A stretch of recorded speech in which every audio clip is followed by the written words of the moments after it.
Monster, and welcome to part 1 of my extended universe of Read-a-thon vlog. Now, each parts of these vlogs, so this is part 1, and I'm going to have part 2, 3, and 4 for each week of the month, and each one's going to focus on a different book that I'm reading. And so this vlog is going to focus on Dark Forces Rising by Timothy Zahn. Don't you just love the feeling of like right before it rains? It's all just like misty and breezy and beautiful. Misty, breezy, beautiful. Cookie Monster. All of these videos are going to be non-spoiler. They're going to be spoiler-free. So I have to tell you about this book without really telling you anything about this book, which is kind of hard for me because I don't know if you guys noticed, but if I like something, I talk about it a lot. And yeah, I don't know how to explain something without explaining it, but I'm going to do my best for these videos. So if you have any suggestions on how I can get better at this, just, go ahead and let me know. I'm good with constructive criticism. You guys can tell me. Okay, so I kind of decided just to use this bookmark for my Star Wars book because, I don't know, the other ones were taken and there's conflict and the strawberry matches the cover. Oh, look at that. Look, it complements her complexion so well. Now, I should have made this video a while ago, but I don't know why. I just haven't really been in the mood to make the video. And this book is kind of going slow, so this video is kind of later, but technically not because it's my own time and I can film things when I want. But I'm actually halfway through the book. I'm on chapter... if I could find it. Okay, yeah, I'm on chapter 15, and yeah, I mean, I'm liking the story, but like I said for Heir to the Empire, which is the first book in this series, the pacing is really, really slow. If you are not fond of slow-paced books, I wouldn't get this. This definitely has quite a few twists and turns that I like, and it does deal with some of these deeper questions that I felt like the first book was kind of lacking. And we get to see some cool creatures that I've never heard of before. We see them in Heir to the Empire, but we don't really know anything about them, but we learn a lot about them in this book. But that being said, I'm not really liking this cover that much. I know that's, like, inconsequential. Super inconsequential. But I don't know. It's just... I don't know, it's just not working for me. I haven't seen any alternate covers for this, so I don't know what I was expecting, but even the cover looks 70-ish. Did I say this already? Did I say this already? I can't remember. Ooh, goodness. And actually, I really don't know how to describe this book because this is a part 2 of a series. Anyways, I'm halfway through the book, and all of the characters that we see in Heir to the Empire, which is, this is not a spoiler. I mean, most people would not consider this a spoiler, telling you the characters, right? We all know the characters. Okay, anyways, we got Han and Leia and Luke, and we got Thorn, obviously, it's the Thorn trilogy. And we got Lando in here as well, and we also meet, not quite a few, but we do meet a few key characters that you realize are going to be important later on. Okay, so you know how, oh, you might not know how, but if you do know, Heir to the Empire left off in a slight cliffhanger, and like I said in my review for that book, it was the kind of cliffhanger it wasn't like you were angry at the book for leaving you at that cliffhanger. It was more like, ooh, that's intriguing. It was the perfect kind of cliffhanger. You weren't angry, but you weren't, like, disappointed, But I'm halfway through the book, and that cliffhanger feel hasn't really been talked about, except for in, like, the first 5 chapters. After that, it's not really mentioned. Well, okay, it is mentioned, but nothing actually happens towards resolving that cliffhanger. Do you know what I mean? I thought it would have been, like, a bigger deal in this book, now that I'm halfway through it, but a lot of characters are in dangerous situations at this time. And you'd be surprised, like, I actually do learn a lot more. I don't know if I can tell you. I mean, it's Star Wars legendary facts. So could I tell you, or would that be a spoiler for this book? I don't think it would be a spoiler because it didn't happen in this book. But Chewie, during the rebellion, like at the end of it, and like I don't think it was before. I think it was after like the Battle of Endor and everything. Chewie extended his life debt, not just, you know, to Leia since they got married, but also to her children and to Luke. So Chewie feels protective over this entire family, and I just think that's like really sweet. And we do see a lot more of Chewie, like how he thinks, because you know, in this book, Leia's talking about Chewie, and she's describing some things about him, and it's like, never considered that before. Good to know. But besides for that, I'm liking the plot, but I wish it would just kind of like move along. Like there's all these characters and they're making decisions and they're really thinking about things. And I understand that's super realistic. People think about things before they jump into it, unless you're Han, which he does in this book. He does not think about things before he jumps in.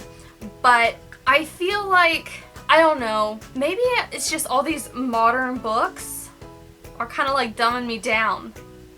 Like, no, don't think about things, just jump right in. Kind of like what I'm reading in Steelheart right now. I did start Steelheart before I finished this book, just because this was going so slow, and Steelheart is such an easy read, which I'm kind of disappointed about.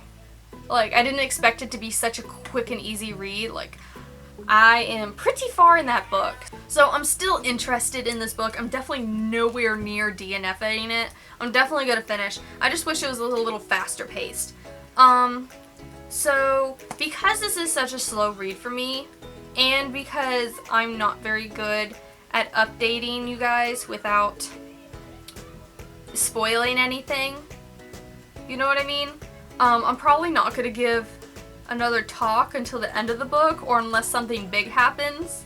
One thing I do want to say for a plus for this book is that I haven't read any bad words at all, and if I have, then it kind of glazed over. I've had that happen before. Well, I will read a book and I'm like, this is great, it doesn't have any cuss words in it. Here, my little brother, read this. And then he's like, this has cuss words in it. And I'm like, what? And I read it, I'm like, oh, how did I not remember that? It's just like, it kind of glazes over sometimes. Like, sometimes it's really blatant. Like, a character will just say it out and it's like, whoa, why is that there? But then other times, I just, like, my mind doesn't register it. Like, in The Way of Kings, I remember seeing the B word once, right? But then my brother started reading it, and he's like, I've read it 6 times already.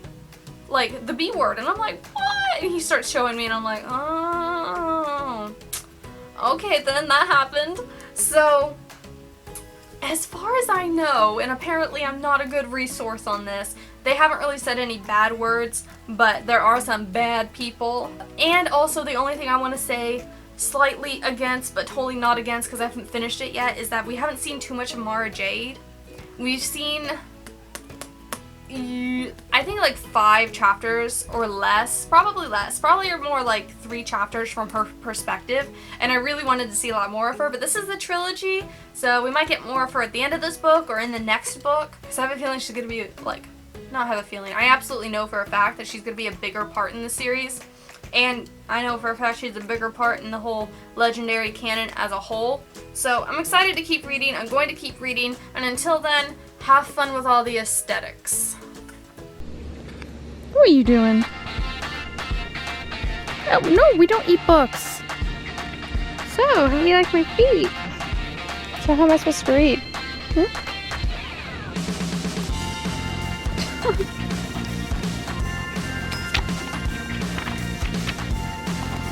Chapter 6, guys. Slowly but surely. And to think, these were feral kitties. Very mean, scared, scary feral kitties. But that's in the past. It's okay. Gotta leave the past behind you.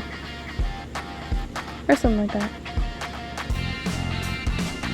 Let's get you guys some feet. Oh, look, feet. Can't get any reading done if I'm always petting you guys. Peekaboo. Okay, now it's actually time to read.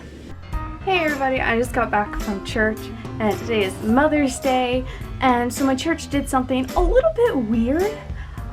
They handed out flowers to all the mothers, and that's not weird, that's really nice, but they also handed out flowers to everyone 18 years old or older, and guess who got a flower? Well, I guess they're flowers technically, but they're all stemming from the same plant, so I'm going to say flower. I just thought it was a little weird. Like, what are you trying to tell me? Is there some subliminal messaging going on that I should become a mother soon? I don't know. I just thought it was really, really weird. I mean, my church really isn't like that, but you know what I mean. I thought it was unnecessary. Why not, instead of giving flowers to all the young women, even the ones who are nowhere near motherhood, why don't you just give more flowers to the actual mothers? So, I don't know. I thought that was a little bit weird, but hey, if they want to give me flowers, I guess why not? I'm just gonna go ahead and in turn give this to my mother. Another thing that happened is that on our way home from church, I did something that is taboo for me, and I read inside the car, and I knew I shouldn't have done it, but I did it anyways, and now I have a headache. So instead of complaining, I'm gonna push on through, have a happy Mother's Day, and a happy Mother's Day to you, and I'm gonna go now. Bye! Okay guys, I actually finished Dark Forces Rising, which is crazy because I'm gonna level with you guys. It has taken me actually like almost a month to read. I know, shocker, but I'm a booktuber. I should be able to read quickly. But I don't know why. Every time I sat down to read this book, I couldn't handle reading more than 2, sometimes 3 chapters at a time. And I'm pretty sure that's because of the writing style. It wasn't really my favorite. You know, it just didn't have the nice flow that I've been used to with some of the other authors I've been reading. Now, that being said, I did like the plot as a whole. You know, it kept the thing moving. There were some dull moments in it where I felt like things should have been sped up, but that's just me and our fast-paced modern society. I like things quick, but I can also appreciate some of the pauses the story took because it did help build up some of the suspense, and it did help give background to certain situations. And I don't know why, but on the cover, like, Leia's eyes, like, okay, I know this is weird, but her bottom eyelashes are just so defined. They are just like, wow, they are there. They are just as defined as her top eyelashes, and it kind of just looks weird. I don't know if you can see it. Maybe I'll take a picture of it and, like, full screen it for you, but, like, I don't know, it just looks natural. Your bottom eyelashes are, like, a lot lighter, okay, well at least mine are, than your top lashes. You don't really see them. You don't. Like the book before it, because if you remember, this is the second book in a 3-book trilogy. In a 3-book trilogy. It's a trilogy, so it's 3 books. Blech. Like Heir to the Empire, which is the first book in this series, it definitely continued that 70s movies feel. And I guess that also had something to do in the movies, like the things that happened in the movies got referenced quite a bit in this book. It's like, oh yeah, I remember then that happened, or it reminds me of when that happened, or I've changed since that happened, or some of the lines were reused. Like the line, I have a bad feeling about this, was used by almost all the main characters, okay? Lando said it, Han said it, Luke said it, Leia said it, did I just say Luke say it? I can't remember if Judy growled it. Judy? Who's Judy? I just mixed Chewie and Judy. What is wrong with me? Okay. So yeah, Lando, Han, Luke, Leia, and some of the other characters all used the line, like literally, in the back of the book. On the last page, that line is used, except it really is added to the sentence. But still, it's used a lot. And Han in this book also uses that famous line of his, never tell me the odds. He also uses that, but he only uses it once. But I did find some of the characters in this book that I didn't really care for. I was just kind of like, they're there. I actually started liking them in this book. I had about 2 characters where that happened, And I kind of want to tell you, but like this is a spoiler-free review. It will tell you, number one, that they're in this book, and it will tell you that they become likable, which is something that you might not know from the first book if you read it. So, I don't know. I'm just saying, like, you grow to actually enjoy the viewpoint of some of these characters. There was one part in this book, though, where you really realize that, wow, this book was made before movies 1, 2, and 3 came out, because a character in this book states that she knows how Darth Vader lost his right arm, but she gives a totally different account than what actually happened in the movies. So, yeah. So some of this book you have to take with a grain of salt, because this was made before movies 1, 2, and 3 came out. So yeah.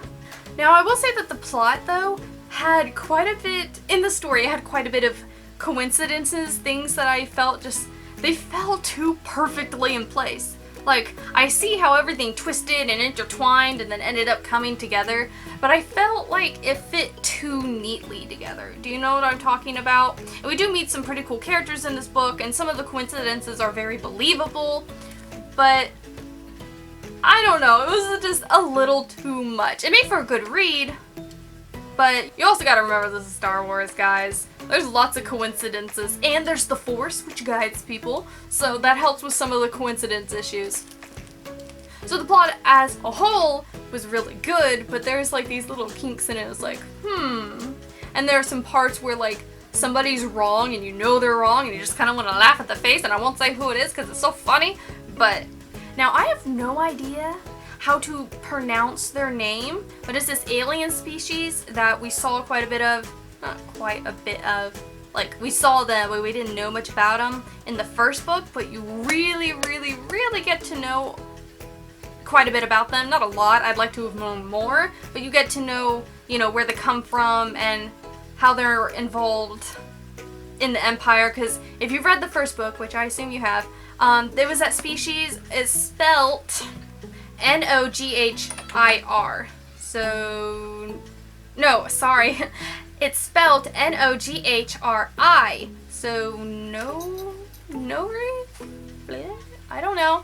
I'm just call it No, because it starts with No. Well, these No creatures were in line with the Empire, and they were trying to get Leia, and they attacked Luke, Leia, and Han, and it's like, why? And so we learn why they're working with the Empire, where they come from, we learn about their culture, and we learn why they like sniffing Leia. You'll understand if you end up reading this, but I found them really interesting, and it was a nice break from the rest of the story because there's not a lot of aliens in here besides for them. I mean, you can't really count like Chewie, because like he's always there. You're used to Chewie, I mean he's awesome, but you're kind of used to him, you know? I've never seen him and I have no idea what they look like. Like, throughout this entire book, my perception of them in my mind sight just kept changing. Like at first they were like really skinny and they had like a half elephant trunk coming out with the nozzle for their mouth, and they had like a elongated mouth or whatever, and then they had more of a flat face, and then they had like webbed feet, and if I find a picture online of what they look like, I will put it here for you, but what they look like in my mind is really fuzzy right now. And I don't know if that's on my part, like I wasn't absorbing all the descriptions well enough, or if he just did a really bad job of being consistent with his descriptions, or having them too far apart, or not very clear, but it's somebody's fault. It could be mine, could be his, who knows. Overall, I did end up enjoying this book, even though it took me way too long to get through. This is the end of May, guys. I've been reading this little by little. Okay, so this is coming to you so late. Like, this whole series is coming to you so late, mainly because of this book, and because of my low attention span. But anyways, I like this book as a whole. I'm giving it 3 out of 5 stars, and the plot twist at the end is something I really enjoyed. It has me really excited to go into the next book to see how everything turns out, because I really like the ending. I think the ending was one of my favorite parts of this book, besides for the No people. I will be picking up the next book in this series, and I forgot what it's called, but it's Thorn Trilogy? Thorn? It's the Thorn book, Volume 3. So, yeah. I hope you guys give this book a try, and part 2 of the Extended Universe Read-a-thon will be out next week. So I'm just going to tell you guys to stay safe, eat donuts, and please read some good books. On my pad, half a sure thing's better than twice of nothing. Dengar Roth.